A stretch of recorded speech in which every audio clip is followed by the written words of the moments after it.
Hello,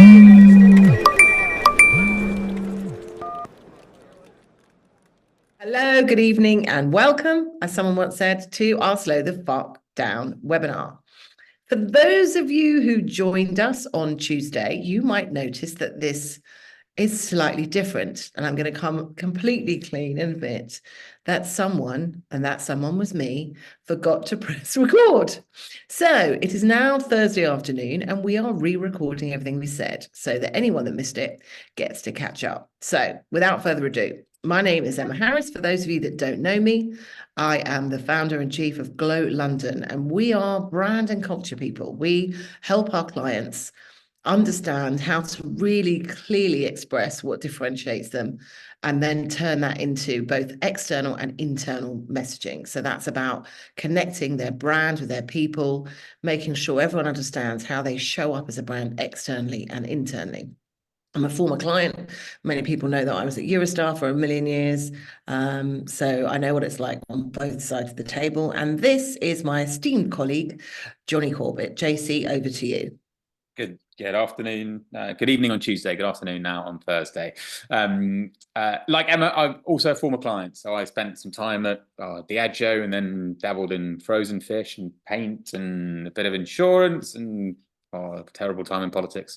And the thread through all of those is brands doing exciting things and trying to put a dent in the world that they operate in. So I look after brand strategy at Glow and have a real passion for that sweet spot between what we're saying externally to normal people in the real world and internally to each other and our colleagues, and really putting those things on the same sheet and making them all glow in the same way. Brilliant. There are a few things before we start. And this was all about the Q&A in the chat, which we don't have now, but we will recreate a little bit later on.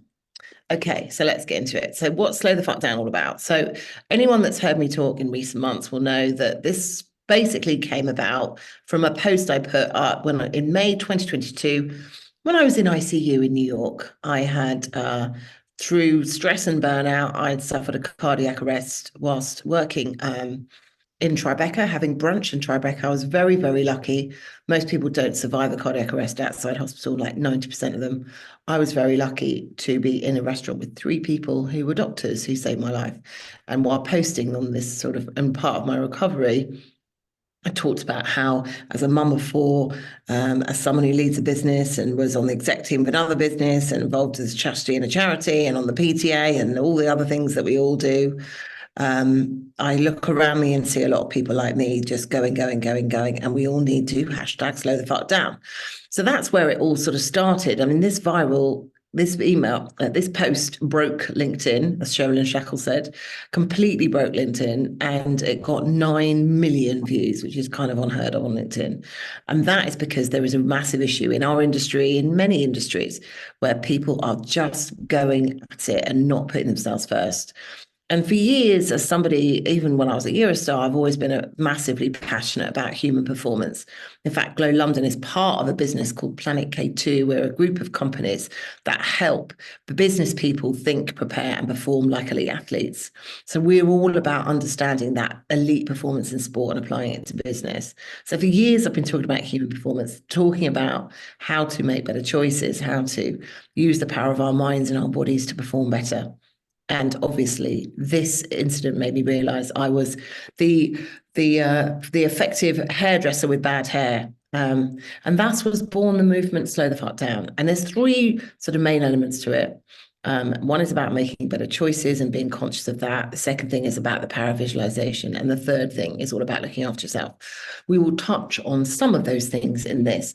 And ultimately, the reason it's relevant to all businesses and why we decided we would do a post, some activity about 2024, is because in order to perform, whether it's personally or as a business, pace is really important. And if we're running at it 9 to 5, often it's 8 till 11, at every day, all day, constantly letting our calendars and our to-do lists dictate what we do, we're not pausing to think.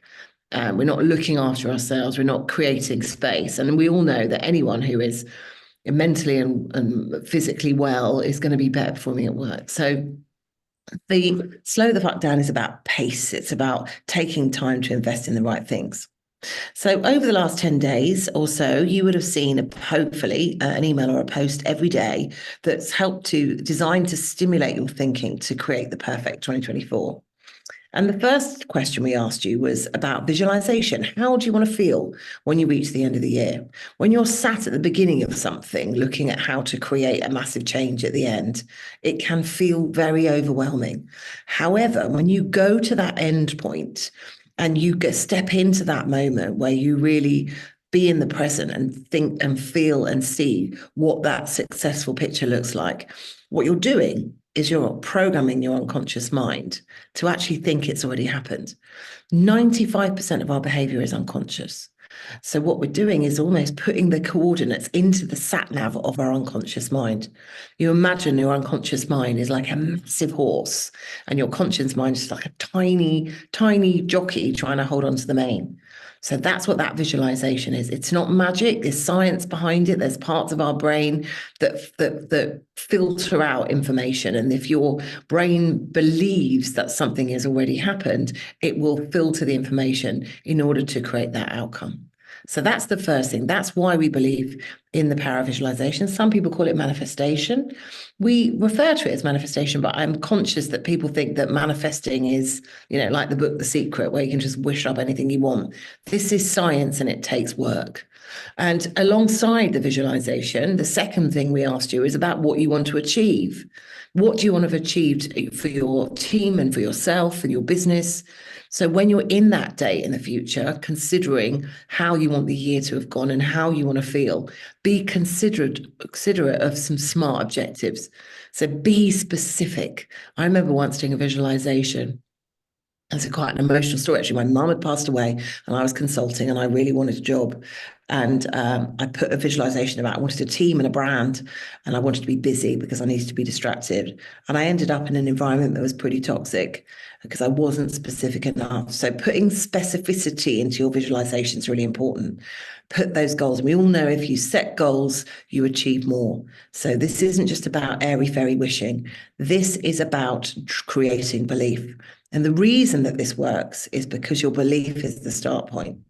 There's a thing called the belief cycle, where your belief is what drives your feelings drive your behavior, and your behavior drives your outcome. So as a tiny example of that, if you're going to an interview and you believe you're going to actually get the job, you are going to feel more confident, you will behave more confidently, and you are more likely to get the outcome that you deserve. So working on our belief is the thing to do. Fake it till you make it doesn't work in our world. So that's why being really clear on where you are at the end of the year and what you've achieved will massively transform how your year goes. And I'm going to hand over to JC to talk about his favorite subject, brand. Right, good. The only other thing about visualization and goals is that this is a place where I think we are quite good hairdressers on this front. Well, it says the man with no hair, but we've all got our clarity on where we're trying to get to at the end of the year and the goals that will get us there, or in the middle of doing it. We have now. I don't think we did it very much before my cardiac arrest, is my point. Anyway. Yeah. Fair. But once you're clear on where you want to be by the end of the year and the goals you're going to have achieved when you get there, what are the tools that are in your kit bag to help you achieve that? Starting with your brand. And whenever we talk about brand, we talk about it as a lens through which all your business decisions can be made. And the critical phrase there is all your business decisions. So absolutely, your brand is about what people see out on the street, but it should be a lens for everyone in the business to be clear about the role that they play in making your brand more powerful. And most of the time, the decisions that need to get made about a brand, some of them sit within marketing, but actually it's about being able to influence across the business and help other people make better decisions. And if your lens for doing that is foggy or cloudy, you're not going to be making better decisions.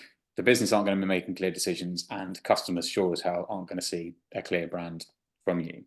Your brand, of course, memories and associations and impressions that exist in the mind of people out there, as opposed to branding devices, the stuff that causes that impression to happen. And those impressions exist in all sorts of different places. So the person on the end of the call center listening to your waiting music, they're getting an impression of your brand that's saying something to them. Someone on the end of a B2B pitch or a sales demo is receiving brand information from you. All these things add up, both internal and external. And a lot of the time we'll spend looking at your customer information and the brand that you've created in the minds of customers, but also talking to your teams and your colleagues and making sure they're really clear on what the brand is. And there's always an opportunity there for you to get more out of your business and out of your activity by getting everyone on the same page with that same really, really clear lens on what your brand is and what you're trying to say with it. And then you move on to your messaging. Brands are made up of all sorts of different associations and bits and pieces of a jigsaw puzzle. And your messaging is where you get a chance to say, what is going to get us to where we need to get to at the end of the year? And which bits of messaging are we going to be driving to hit which outcomes? What are the messages we're going to be doing? They're going to deliver our short-term goals and get the number over the line. What are the bits we're going to be communicating, which are going to be building the brand platform for the future? And what's the bridge across the two of them? And that all comes together to get you to a commercial objective at the end of the year.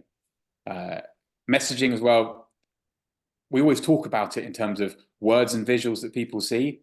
Everything communicates within a business. I go back to the person on the end of the call center or the sales demo. That's all part of your communication mix. So you need to be looking at messaging in its broadest sense and going, what are we trying to say to people out there? And which bits of my business am I going to be focusing on to deliver which message? And once you're clear on that, then you can get your team on board to help you deliver it.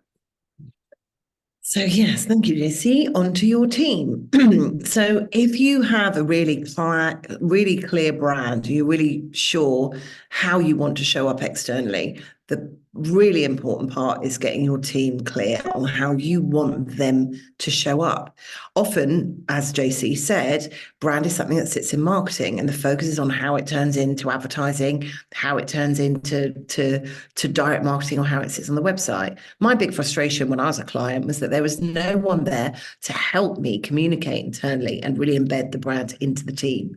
And making sure that everyone in the business, whether you worked in marketing or whether you worked in finance, whether you worked in the engineering department, that everyone understood their role in delivering that brand. So that engagement piece is really, really important, getting them on board. As JC says, every touch point of your business has to exude that brand. My example is always finance. Do finance have to worry about the brand? Absolutely. If your positioning is all about being champion of the people, yet you're paying people in 90 days because the people in finance have particular objectives, then you're actually not delivering on it. You're what we would call pissing on your own bonfire. So getting that team really engaged is really important. And then connected to that, obviously, is your culture. Now, a lot of people think of culture as words on the wall. We've got some values, they're really great. And often we've got 18 values. Really? And does anyone know any of them? Probably not. Your culture is the lived experience of your people. It's about having values and behaviors, but it's also about, how you recruit, how you retain, how you reward and recognize people for delivering on that brand promise, how your brand lives in the spirit and vibe of your business. Our favorite meetings is when we've got HR and marketing in the room, because you know that you get that perfect connection where the brand is considered as important internally as it is externally. A lot of businesses spend huge amounts of money on their customer experience. Do you spend as much on your people experience? It's unlikely. We map people experience before we map that customer experience. And we make sure from the minute someone comes across you in an advert for a job, right through the process, even to after they've left as an alumni, that they feel and they're connected into that brand promise. So they know what's expected of them.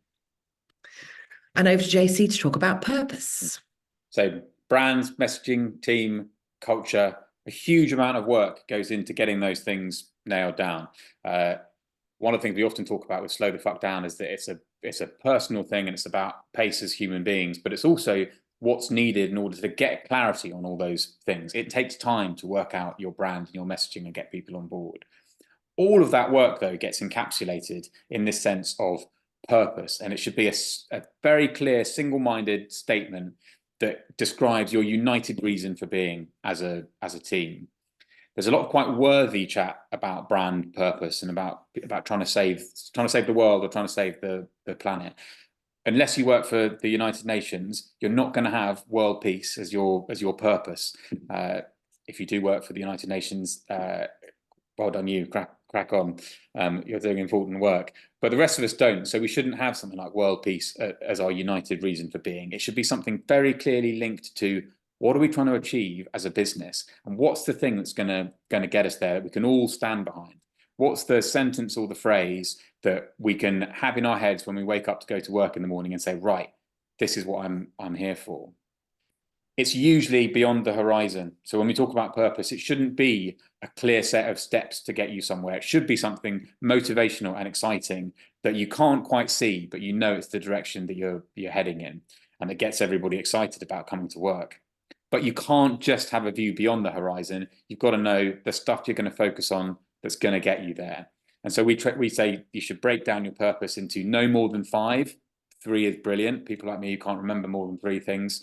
You've got to have the clear steps and the clear things that your whole team are standing behind. This isn't your to-do list. This isn't your timesheets. This isn't the email you've got to send out each week. This is the things that you're all going to be focusing on over the course of the year to get you to that place at the end of December where you've nailed the goals and the work that you did to visualize. That's right. Over to you, Emma, to talk about pace. Thank you. Having spoken quite quickly, I will now talk about pace. Now, obviously, pace is very relevant to slow the fuck down, but often it's something that people don't think about.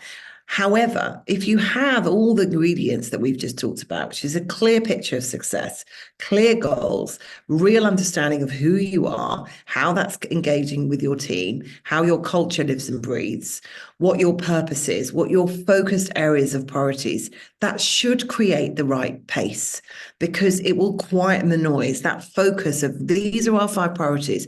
This is the direction of travel we're getting. And add to that, making sure that you have time to think, to be creative, to review. I mean, how often do you go straight from one year to another where you haven't stopped, or one campaign to another, or one moment to another, where you haven't stopped to think, what did we do well? What could we have done better? How are we going to learn? And then also the importance of connection with each other. Everyone knows that when you do take more time, more heads, less speed. If you take time to do something, you do it better. So slow the fuck down isn't about doing less. Slow the fuck down is ensuring you have the right pace to achieve everything. And if everything you're going at is 1,000,000 miles an hour, it's like trying to drink from a fire hose, and the outputs will not be as good. This is about performance. And finally, and last but by no means least, is looking after yourself.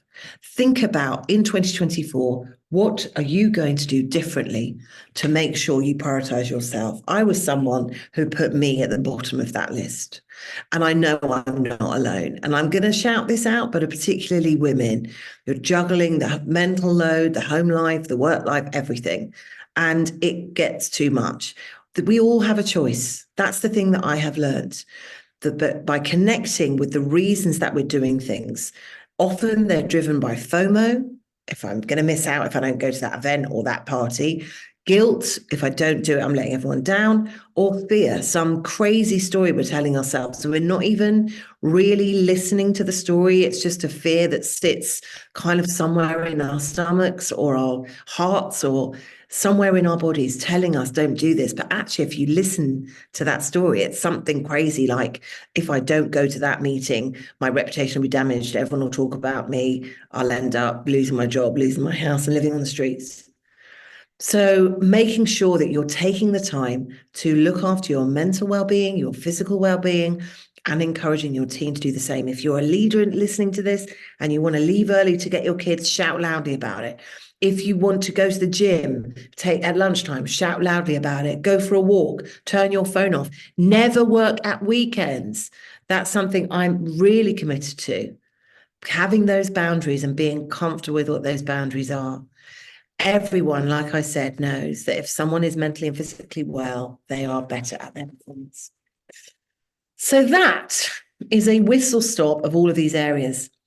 if we're honest, this is kind of the journey that we love going on with our clients. We start with that visualization, that picture of success.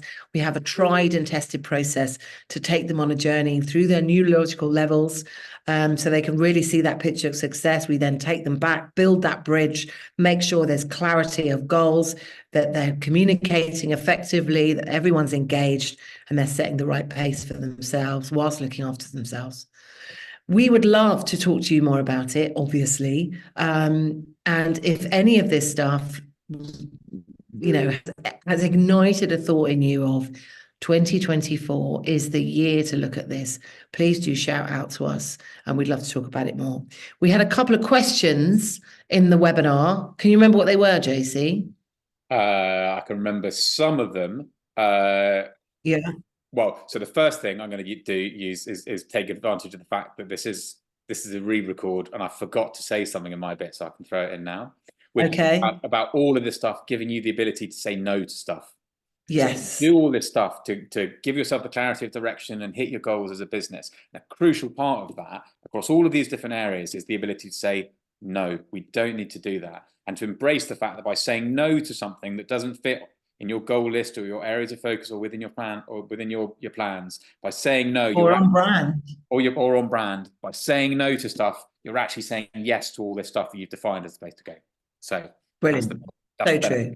Benefit of not being live. Yeah, so I conscious it's 3:01, so and I am supposed to be in another room, so I'm going to start. It's the first question was about tricky people that aren't that into visualization and think this is a bit woo woo, and my response to that was, this is pretty logistical, it's pretty functional. What you come out with after a visualization session, certainly the way we do it, it's a very, very functional set of things that need to change. So it's about, understanding different people's preferences. Some people like to know the detail, and the evidence that, is that we will end up with a very clear roadmap for delivery for success.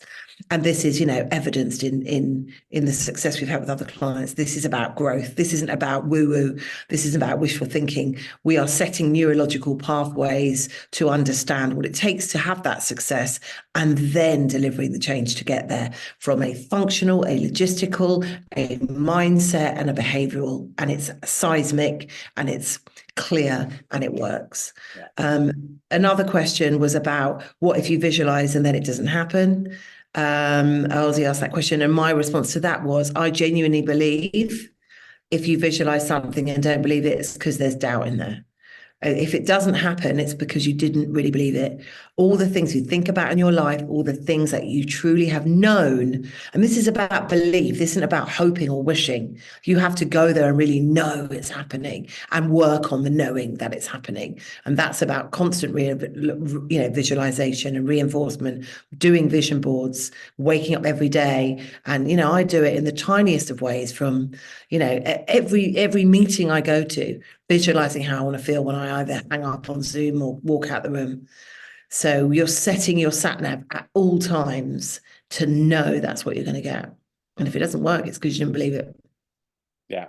And then the other one was about different cultures, and I think you answered that one. There's different cultures one, and on the visualization thread, there was a great question about how aspirational should you be? Because the question was, I believe I can change the world. Should I have that as the thing that I try to visualize for the end of the year? Cool. Your answer was something about realistic timescales, but yes, absolutely. Yeah, no, it's about the fact that there's no point. You have to believe it. You have to know it can come true. There's no point me saying I want to be in Milan on a catwalk. That ship has sailed. So it's about saying you have to believe it can happen, and that because the belief drives it. And then the other one was about different cultures, and what we were talking about is sort of the classic act global, think local, and really making sure in your program, in your understanding, that you can connect with the idiosyncrasies of each culture. I am going to have to go because they're calling me in. Excellent. Wicked. Let's wrap up there. Thank you very much for listening, and thank you for listening to our re-record, and slow the fuck down.